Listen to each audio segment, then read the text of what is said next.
Bonjour, je m'appelle Émilie de Rasproux, j'ai 22 ans, je viens d'une famille de 8 enfants, je suis la 7e et je suis allée à l'école secondaire Beaulieu, qui est maintenant Joséphine Dandurand. Quand je suis arrivée en 3e secondaire, j'ai décidé en fait d'aller en langue et communication. J'avais les notes pour y aller, mais le hic, c'était que ma mère ne pouvait pas payer ce 350 $-là de plus. Donc, à 14 ans, je me suis mis à aller travailler. J'ai dit, c'est pas vrai que je vais pas aller dans ce programme-là parce qu'on n'a pas les moyens financiers. Donc, j'ai travaillé au Provigo.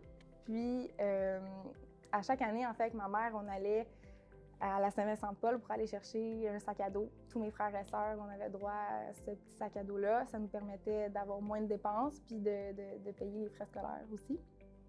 À la Saint-Vincent-de-Paul, il y a un billet aussi de 50 $ là, qui te permet de payer ton entrée scolaire. Puis moi, ça m'a vraiment beaucoup aidé parce que 350 $, c'était énorme. J'ai 14 ans, je pars de rien. Le petit 50 $, c'était vraiment un bon coup de pouce. Quand je suis arrivée en langue et communication, les enseignants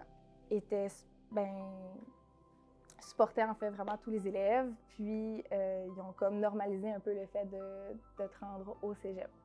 Puis moi, c'était très épeurant parce que je suis la première dans ma famille qui allait au cégep et j'étais devant le vide. J'avais aucune autre référence que les enseignants qui disaient vos examens vont être plus difficiles au cégep, puis tout va être plus difficile au cégep. Puis ben, j'ai décidé d'aller faire mon cégep à Sherbrooke, rien de moins. Je suis partie comme une grande à 16 ans en appartement, de mes propres moyens grâce aux prêts et bourses du gouvernement. Puis c'est ça, j'ai fait mon Sciences Lettres et Arts, qui est le plus difficile programme préuniversitaire des cégeps. En fait, ça combine sciences nature, arts et lettres et sciences humaines. J'aime tout, j'adore apprendre. Je suis une petite éponge, puis en plus, ça donne que je suis performante. Donc, j'ai adoré faire ce programme-là, malgré les difficultés financières que ça a apporté. Puis bien maintenant, je suis à l'université.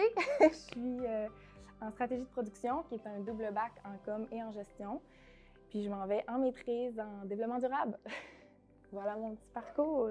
Opération Bonne Mine, pour moi, ça l'a vraiment indirectement permis à faire mon année scolaire sans souci, en fait, sans tracas, parce que j'avais de base le matériel que j'avais besoin. Et je pense qu'il ne faut pas avoir peur d'aller chercher de l'aide, d'assumer l'aide qu'on a. Quand on est jeune, souvent, on a tellement peur des préjugés des autres, on veut tellement être comme tout le monde. Puis moi, personnellement, je n'assumais pas qu'on avait besoin de cette aide-là. Mais au final, Seigneur, je remercie Opération Bonne Mine de faire ça parce que ça m'a permis justement indirectement d'aller à l'école puis de persévérer. Parce que les gens autour de moi me disaient « Tu sais, Émilie, t'es bonne, continue d'aller à l'école. » Puis j'avais ce sac à dos-là, en fait, qui m'aidait à démarrer à mon année scolaire.